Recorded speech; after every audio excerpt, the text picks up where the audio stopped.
let's talk about, though, I want to go back to these guidelines, right? There's the NCCN guidelines, there's CMS guidelines, and they're pretty specific. But what I'm hearing is now they're larding on more paperwork, more requirements, more check boxes to check. In your view, is this a good thing? Or is it simply bureaucratic obstructivism? So I think if you will find fairly consistently that most payers, all national payers, largely respect what the NCCN has to say. I mean, almost completely. And I think the reason for that is, let's face it, it's a complicated field.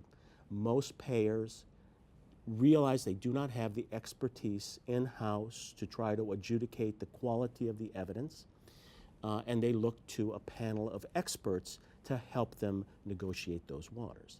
Now, I think that's fair.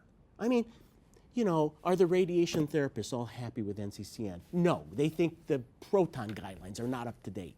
And maybe the immunotherapists ain't happy with the immunotherapy, although they do say you can give IPI a second time in the NCCN guidelines. So we are sensitive to what the NCCN says because we respect them as an authority. Well, what I'm really trying to get at here is guidelines are fine. And what I hear you saying is guidelines are guidelines, and they do make sense, and experts have approved them and signed off on them. But it's the other stuff, right? On top of these guidelines, there's more paperwork and more sign-offs and more gatekeepers.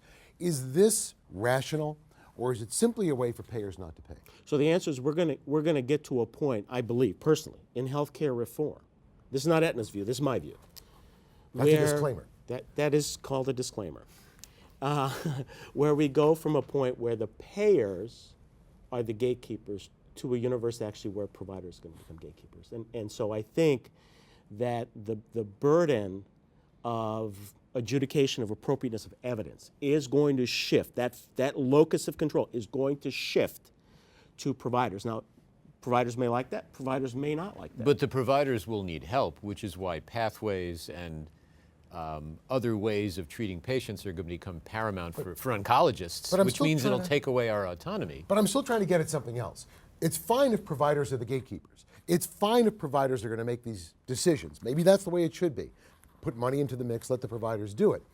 But on top of the guidelines, the scientific guidelines, on top of CMS, on top of any NCCN guidelines, there's all this other stuff that providers are being forced to deal with, right? More paperwork, more checkboxes, more bureaucracy. At some point, aren't providers simply going to throw up their hands and say, I'm done? No, I don't think so. I mean, when I started, I reviewed every single prior auth policy we had at Aetna. And if you can't finish that form in 1 minute, you got a problem. They're easy.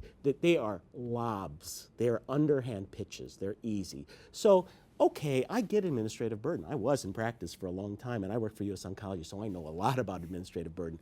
And the burden is small. The truth of the matter is, give me a solution. Tell me what else we ought to do. And the answer is, we trust the providers. I personally trust my brethren to do the right thing. Mm-hmm. The idea that they're motivated by profit, I don't buy into that. Yeah. No, and I would agree with Michael on this one. I don't see this as a burden. What is a burden are the peer-to-peers. You know, the filling out the form is not the problem, but when we get largely what we would consider an inappropriate peer-to-peer, you know, that's an annoying burden that we sometimes have to carry.